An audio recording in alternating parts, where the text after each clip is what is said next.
ஆனா மகன்களா திமுகவில் ரெடி ஆகிக்கோங்க. அவர் ரோட்டுக்கு வரும்போது நீங்க செத்தீங்க. நான் இப்பயே சொல்லிட்டேன்.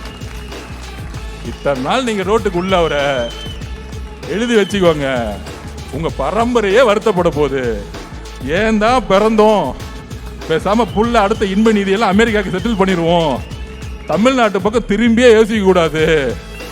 ரெட் ஜெயிண்ட் வச்சா படம் எடுக்கிறீங்க. உங்க கம்பெனிக்கு இருக்க நோட்டீஸ் இன்னும் 3 மாசத்துல. அப்ப நீங்க போன்ல பாக்குற 200 சேனல்ல எல்லாம் திட்டிக்கிட்டே இருப்பான். ஏன் மித்த கட்சி திட்ட மாட்டேங்கிறாங்க? ஏன் இபிஎஸ் ஏன் திட்ட மாட்டேங்கிறாங்க? வேற மத்த கட்சி தலைவர்கள் ஏன் திட்ட மாட்டேங்கிறாங்க? ஏன்னா திமுக பயமே நம்ம தலைவர் மேலதான். இந்த திமுக காரங்க நம்ம தலைவரை திட்டும் போது 200 யூடியூப் சேனல்ல எல்லாம் காசு கொடுத்து அடிச்சு கண்ணா முன்னான்னு திட்டுறது, வாய்க்கு வந்த கெட்ட வார்த்தை எல்லாம் பேசுறது. யாரு மிரட்டப்படுகிறார்களோ, யாரு மிரட்டுறாங்களோ அவங்க தான் பயந்தவர்களா. திருப்பியும் சொல்றேன், யாரு திட்டிக்கிட்டே இருக்காங்களோ அவங்க எல்லாம் மனநிலை சரியில்லாதவங்க. நம்ம தலைவரை பார்த்து பயந்துட்டா இருக்காங்க. அவர் எதா பத்தியும் கண்டுக்கிறது இல்லை.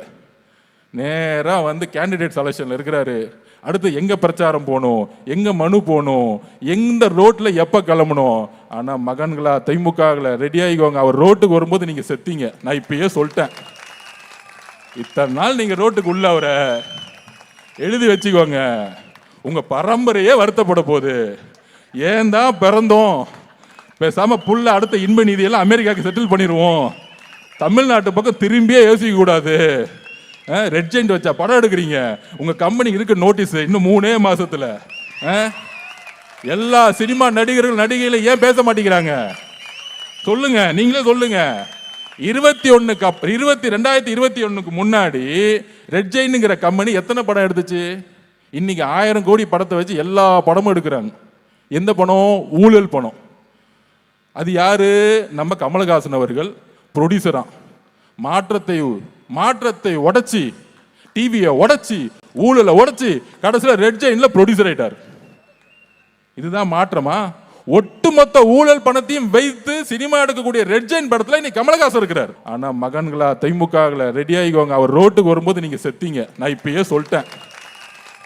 இத்தனை நாள் நீங்க ரோட்டுக்கு உள்ள அவரை எழுதி வச்சுக்கோங்க. உங்க பரம்பரையே வருத்தப்பட போகுது. ஏன் தான் பிறந்தோம், பேசாம புள்ள அடுத்த இன்ப நிதியெல்லாம் அமெரிக்காவுக்கு செட்டில் பண்ணிடுவோம். தமிழ்நாட்டு பக்கம் திரும்பியே யோசிக்க கூடாது. ரெட் ஜெயிண்ட் வச்சா படம் எடுக்கிறீங்க. உங்க கம்பெனிக்கு இருக்க நோட்டீஸ் இன்னும் 3 மாசத்துல. அப்ப நீங்க போன்ல பாக்குற 200 சேனல்ல எல்லாம் திட்டிக்கிட்டே இருப்பான். ஏன் மித்த கட்சி திட்ட மாட்டேங்கிறாங்க? ஏன் இபிஎஸ் ஏன் திட்ட மாட்டேங்கிறாங்க? வேற மத்த கட்சி தலைவர்கள் ஏன் திட்ட மாட்டேங்கிறாங்க? ஏன்னா திமுக பயமே நம்ம தலைவர் மேலதான்.